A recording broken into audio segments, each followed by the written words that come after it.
हाँ, मैं total expenditure की बात कर रहा हूं। टोटल एक्सपेंडिचर मेथड से भी आपके पास इलास्टिसिटी का कैलकुलेशन किया जाता है। टोटल एक्सपेंडिचर मेथड के बेस पर किया जाता है।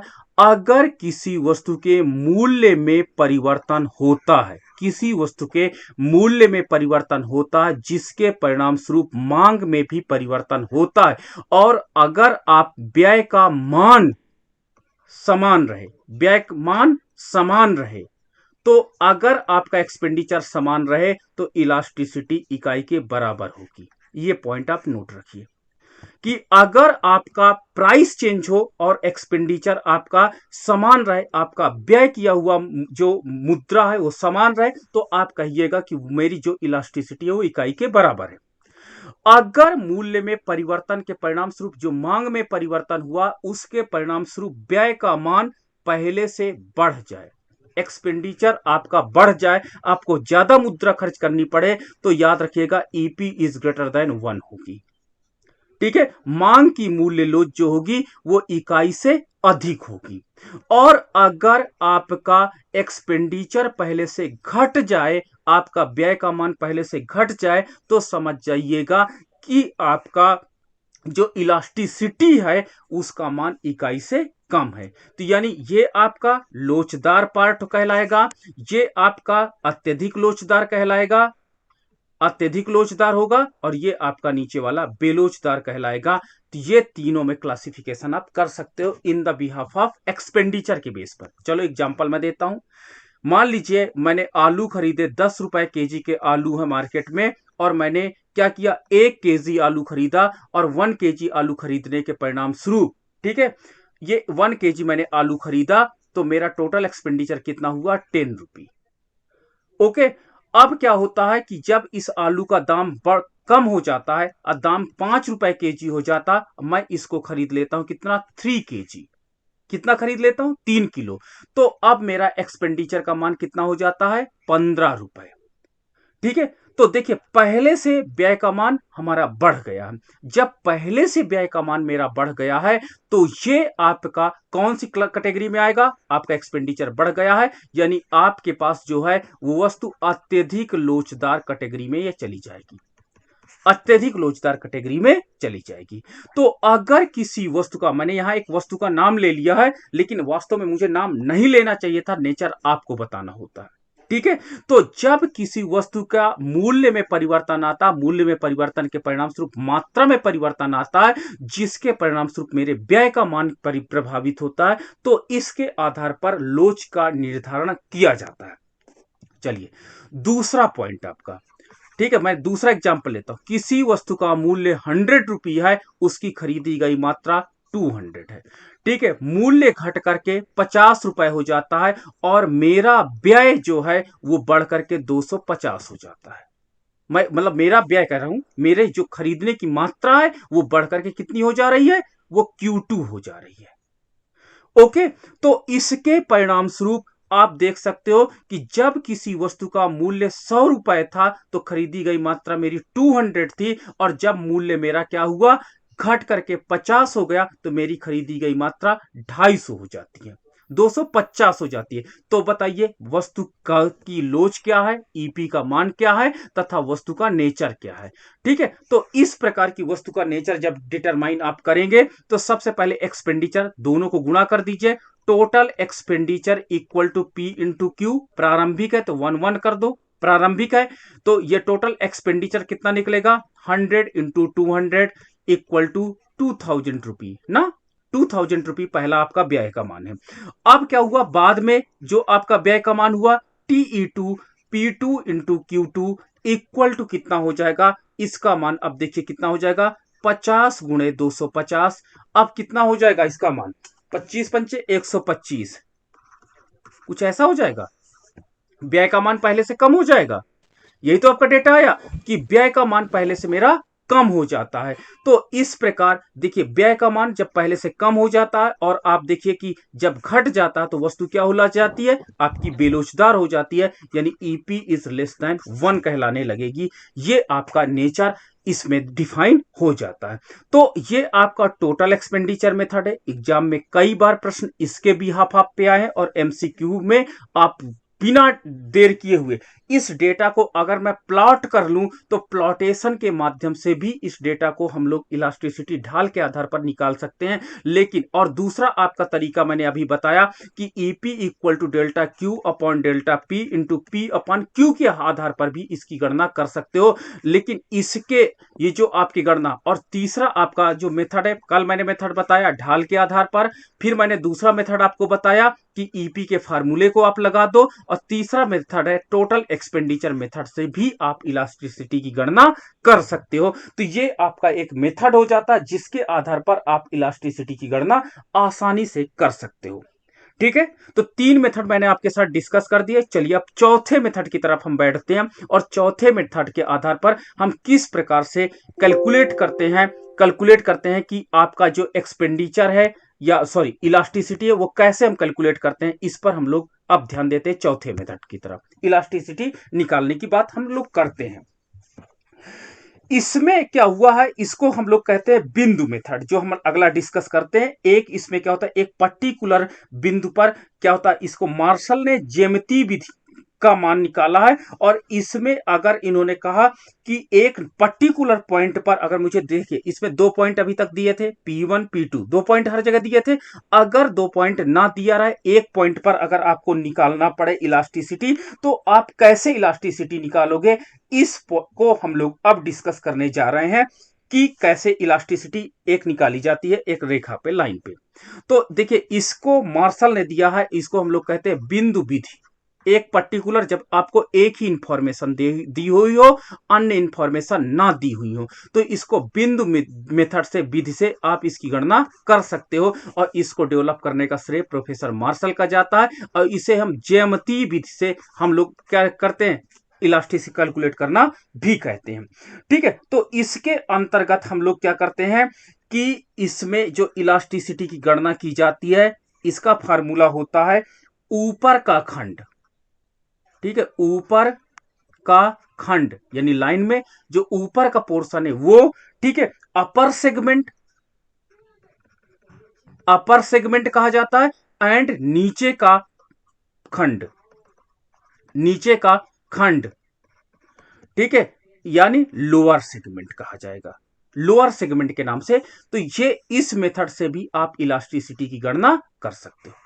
अब इसको बहुत केयरफुली आप देखिएगा, इसका रीजन मैं बताऊंगा कि सेगमेंट बेस पे क्यों किया गया, जब हम रिव्यू पढ़ेंगे तब हम उसको बताएंगे।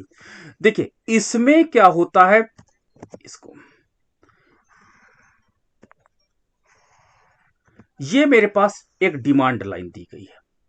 ठीक है, ये डिमांड लाइन दी गई है, दैट इज डी।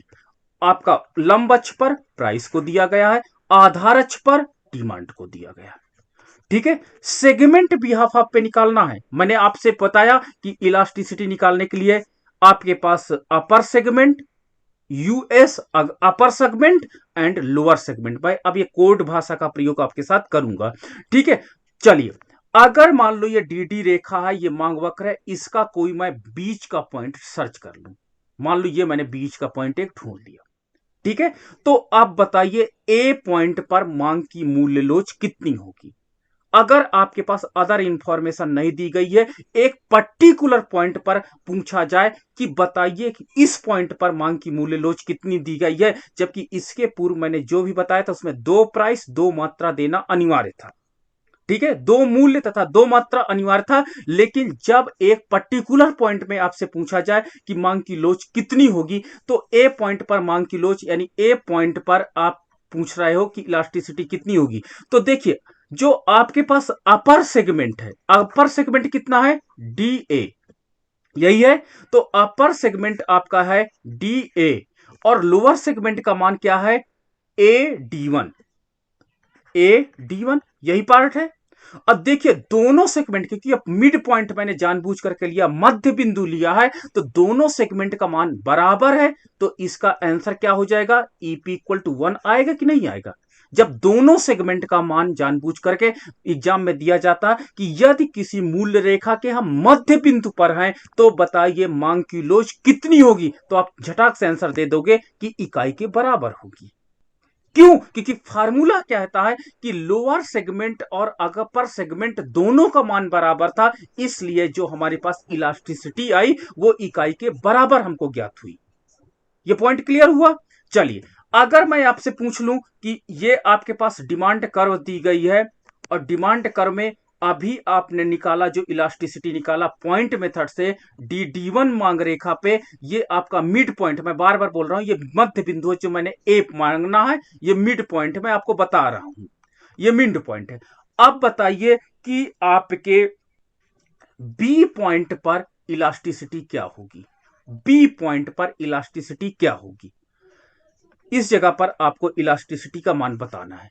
तो फार्मूला याद रखिए, ईपी इज इक्वल टू, ठीक है, upper segment upon lower segment, formula यही है। अपर सेगमेंट का मान कितना है, ये आपके पास मैं हाइलाइटर यूज कर रहा हूं, ये आपका अपर सेगमेंट है, आपको येलो कलर दिख रहा होगा, ये आपका येलो कलर में ये अपर सेगमेंट है, D B is the upper segment. तो डी बी जो आपका है ये अपर सेगमेंट है, डी एंड बी आपका अपर सेगमेंट, सॉरी नीचे मैंने लिख दिया ना, ये होगा आपका डी बी, ये अपर सेगमेंट का मान है। और आपको डायग्राम से दिख रहा है कि अपर सेगमेंट का मान बड़ा है, और लोअर सेगमेंट आपका बी डी वन है, BD1 is the lower segment. आपको यहां से ग्राफ में, यहां पर रेखा चित्र में दिख रहा है कि जो BD1 है that is less, having the less value in the respect of DB, DB की अपेक्षा BD1 की वैल्यू जो है वो कम है, ठीक है। तो यानी जब इसकी वैल्यू कम होगी, इमेजिन करो कि इसकी वैल्यू मान के चलो, मान लो 2 है, इमेजिन कर लो कोई एक नंबर है, मैंने मान लिया है कि जब इसकी वैल्यू कम है 2 है और नीचे की वैल्यू क्या है 10 है, सपोज दैट, तो आप इसको डिवाइड करोगे तो आंसर तो आपका हरदम पॉइंट में ही आएगा ना। जब दोनों इस सेगमेंट का मान ऊपर सेगमेंट के लोअर सेगमेंट का मान कम होता है नीचे के सेगमेंट में, तो जब भी इसको डिवाइड करोगे तो पॉइंट में ही आंसर आएगा। बट पॉइंट में कितना आंसर आएगा वी डोंट नो, क्योंकि मैं डायग्राम में अनुमान मेथड का प्रयोग कर रहा हूं, इसलिए मैं नहीं बता सकता। मैंने एक को अनुमान लगाया बट ये करेक्ट नहीं है। बस ये बता सकता हूं कि BD1 का मान लेस है और DB का मान ज्यादा है, अतः इसका आंसर इलास्टिसिटी जो आपकी आएगी वो इकाई से कम होगी। बट क्या वैल्यू होगी, exact value we don't know, हमें नहीं पता। तो आपको यहां से पता चल जाएगा सेगमेंट बेस पे कि आपका मान क्या हो जाएगा, जो ये मान होगा ये वास्तव में आपका ईपी इज लेस देन 1, यानी बेलोचदार आपका मांग की लोच होगी, तथा ये आपके आवश्यक वस्तुओं के संदर्भ में होगी। ये आवश्यक वस्तुओं के संदर्भ में इस प्रकार का मांग का लोच आप कैलकुलेट कर सकते हैं। चलिए अगर मैं आपको एक नया मांग वक्र फिर से ले लेता हूं और नया मांग वक्र आपका लेता हूं, और नया मांग वक्र आपका ये है, इस पॉइंट पर आप ए पॉइंट पर मिड पॉइंट है, मैं आपको बार बार बोल रहा हूं कि दिस इज द गिवन, ठीक है, ये दिस इज द, आपको एग्जाम में लिखा रहेगा यदि मध्य बिंदु ए हो तो, ठीक है। अभी मैं बताऊंगा कैसे क्वेश्चन आएंगे। और अगर आप मान लीजिए यहां पर आपका, तो अभी मैंने निकाला ये बी पॉइंट पे अभी निकाला, बी पॉइंट पे कितना निकल के आया, ईपी का मान इकाई से कम निकला। ए पॉइंट पे कितना निकला, ईपी का मान इकाई से ज्यादा निकला ना, ठीक है, सॉरी इकाई के बराबर निकला, इकाई के बराबर निकला। अब बताइए सी पॉइंट पर क्या होगा, सी पॉइंट पर what is the value of elasticity, ये आपको बताना है। तो ये आपका D1 हो जाएगा, ये मांग रेखा है D1 फार्मूला होता है EP equal to lower segment, नहीं अपर सेगमेंट, और ऊपर होगा लोअर सेगमेंट, यही होता है। अब देखिए अपर सेगमेंट का मान कितना है, ये आपका अपर सेगमेंट है, यूएस है, DC अपर सेगमेंट का मान कितना है, D and C। Lower segment का मान कितना है, लोअर सेगमेंट का मान कुछ इतना है, CD1, CD1 ये आपके पास लोअर सेगमेंट का मान है। अब देखिए लोअर सेगमेंट का मान ज्यादा है, ठीक है, इसका मान आपका ज्यादा है, आपको दिख रहा है। ठीक है, आप ऑब्जर्व कर रहे हैं, आप महसूस कर रहे हैं कि नहीं, ये दिखाई पड़ रहा है स्पष्ट रूप से कि लोअर सेगमेंट का मान ज्यादा है और अपर सेगमेंट का मान कम है। ठीक है, तो आप ज्यादा मान में कम मान का वैल्यू भाग दोगे तो ऑटोमेटिक पॉजिटिव आंसर आएगा, ये तो कंफर्म है। तो आपका ईपी का वैल्यू जो होगी वो ग्रेटर देन 1 आएगा और ये आपकी विलासी वस्तु होगी, अर्थात अत्यधिक लोचदार वस्तुओं को रिप्रेजेंट करेगी। क्लियर हो गया? चलिए अगला, अगर मान लीजिए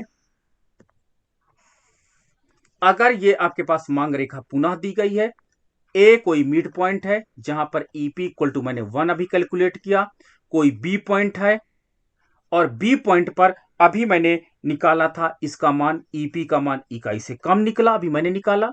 अभी मैंने सी पॉइंट पर भी आपके साथ गणना किया और सी पॉइंट पर भी ईपी का मान क्या निकला, ग्रेटर देन 1 निकला। ठीक है, चलो अच्छा, ये एक पॉइंट है, दैट इज ये रेखा जो है डी1 रेखा है। चलो डी1 पॉइंट पर कितना होगा इलास्टिसिटी, जो आधार अक्ष पर स्थित है, जो आधार अक्ष पर स्थित है, what is the value of elasticity, इस पॉइंट पर कितना होगा। तो इस पॉइंट पर इलास्टिसिटी निकालने के लिए वही formula, EP equal to upper segment और लोअर सेगमेंट, यही तो होगा। तो दोनों सेगमेंट का मान दिए हैं। चलिए, अपर सेगमेंट का मान कितना है, ये अपर सेगमेंट, ये शायद अपर सेगमेंट का मान पूरा यही है, दिस इज अपर सेगमेंट। कितना, डी1 अपर सेगमेंट है, तो अपर सेगमेंट का मान कितना है, डी1 है। क्लियर है, ये अपर सेगमेंट पूरा है। और लोअर सेगमेंट का मान कितना है, 0। लोअर सेगमेंट तो कुछ है नहीं क्योंकि आधार अक्ष पर स्थित है, तो इलास्टिसिटी का मान कितना होगा, 0 होगा। इलास्टिसिटी का मान आपका क्या हो जाएगा, ईपी का मान 0 होगा एट द पॉइंट ऑफ, यानी यहां पर इलास्टिसिटी का मान कितना हो जाएगा, 0 हो जाएगा। एक मिनट, और ये मैंने आपके साथ जब गणना किया और इस गणना में ईपी का मान जो आपका आया, वो ईपी का मान कितना आया, वो ईपी का मान 0 आ गया। यानी आपका आधार अक्ष पर यदि लोअर सेगमेंट का मान 0 हो जाए, यदि मांग रेखा का मान 0 हो जाए, तो समझ जाना कि वहां पे इलास्टिसिटी का मान 0 हो जाता है। चलिए, अब डी पॉइंट पर what is the value of elasticity, elasticity की वैल्यू क्या होगी डी पॉइंट पर, एट डी पॉइंट पर, डी पॉइंट पर हम इलास्टिसिटी निकाल रहे हैं, तो EP equal to upper segment and lower segment, यही फार्मूला हुआ। अपर सेगमेंट का मान यहां पर कितना है, 0। अपर सेगमेंट का मान देखिए, इसका मान 0 है, अपर सेगमेंट क्योंकि इसके ऊपर कोई लाइन नहीं है, तो अपर सेगमेंट का मान यहां पर 0 हो जाता है एंड लोअर सेगमेंट का मान आपका डी1 हो जाता है। ये पूरी जो लाइन है ये लोअर सेगमेंट में यहां कन्वर्ट हो जा रही है।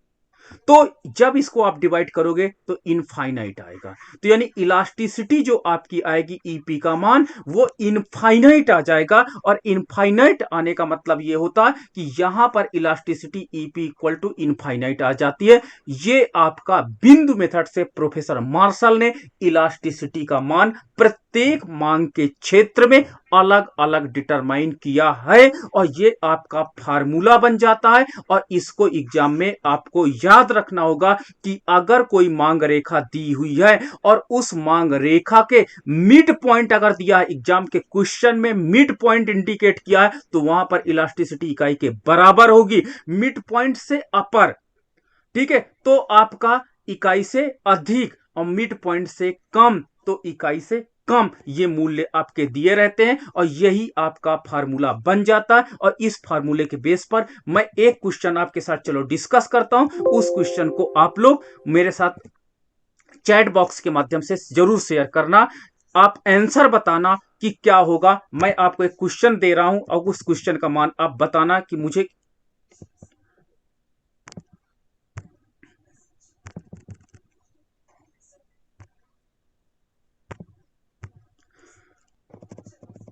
हाँ, आपके पास एक मांग रेखा दी गई है। ठीक है, एक मांग रेखा दी गई है, सिंपल सा क्वेश्चन है। आपका इस एरिया में यहां इस बिंदु पर यह मूल्य है आपका P1 मूल्य है एंड आपका Q2 मात्रा है, कोई भी मात्रा Q1 या Q2 मात्रा है, तो बताइए ए पॉइंट पे इलास्टिसिटी कितनी होगी? चैट बॉक्स में नॉर्मली आप बता दीजिए। हम लोग स्टार्ट कर रहे हैं। अब यहां से आपके क्वेश्चन को मैं लेवल बढ़ाता चला जाऊंगा। चैट बॉक्स में बोलिए यहां पर इलास्टिसिटी कितनी हो रही है।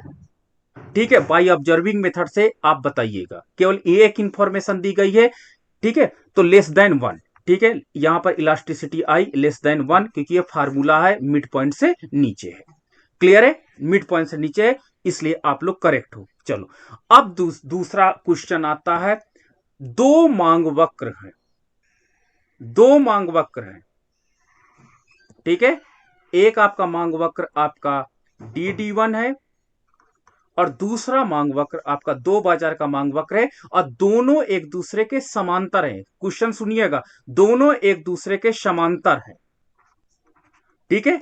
और एक रेखा जो मूल बिंदु से काटती है उसको 2 पॉइंट पर काटती है, दोनों को क्या करती है, ए पॉइंट पर काटती है, एक को आधे भाग से काटती है, मध्य बिंदु से काट कर जाती है। पहली मांग रेखा D1 को और दूसरी मांग रेखा D2 को मध्य पॉइंट से काट करके जाती है। तो बताइए ए पॉइंट पर मांग की लोच और बी पॉइंट पर मांग की लोच कितनी होगी? आपका ए ऑप्शन है EP = 1 बोथ पॉइंट पर, ठीक है। दूसरा option EP is greater than 1, आपका C EP is less than 1 and D point पर EP इज आपका क्या होता है, =0।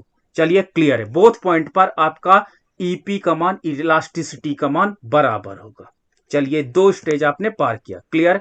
चलो तीसरा स्टेज, अगर मेरे पास दो समांतर मांग रेखाएं दी गई हैं, D1 दो समांतर मांग रेखाएं दी गई हैं, D1 एंड D2 और एक मूल्य OP प्राइस दिया गया है। क्या प्राइस है? OP price.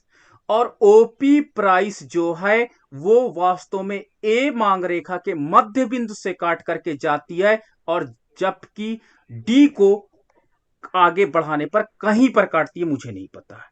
ए को यह कंफर्म दिया गया है कि प्रथम मांग रेखा को ए पॉइंट पर कट करती है, वो मिड पॉइंट है, लेकिन आगे बी पॉइंट पर कट करती है, वी डोंट नो। तो इलास्टिसिटी ए ऑप्शन मतलब ए आपका D1 पर इलास्टिसिटी का मान क्या होगा और D2 मांग रेखा पर इलास्टिसिटी का मान क्या होगा, आप दोनों का अलग अलग बताइए। ए पर EP = 1 क्लियर है क्योंकि दो बराबर भागों में बांट रही है। और आपकी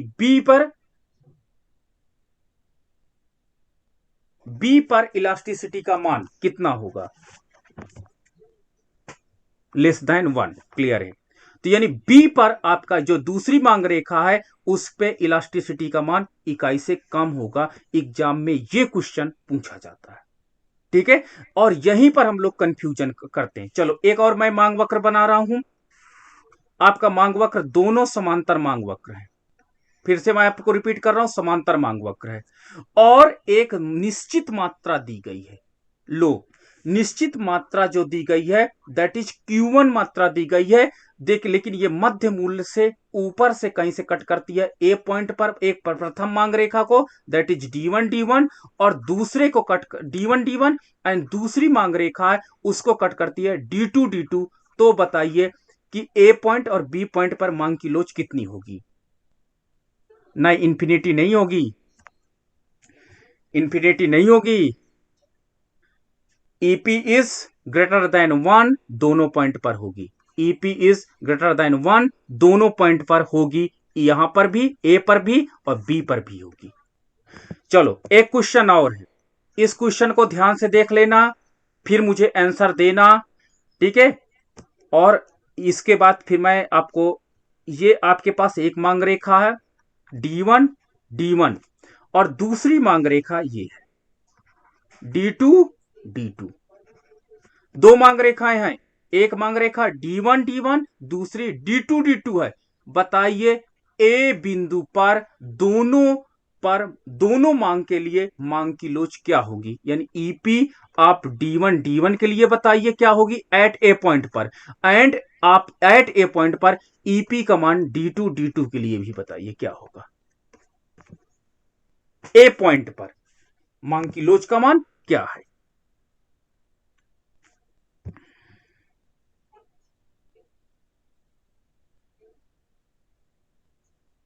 अच्छा, D2 पर आपका ग्रेटर देन 1 है, ठीक है, आपकी बात से हम सहमत हैं, क्योंकि यहां पर लो आपका अपर, ये जो आपका अपर से है, तो ये इसमें जो आपका D2 है इसमें ग्रेटर देन 1 है, ओके।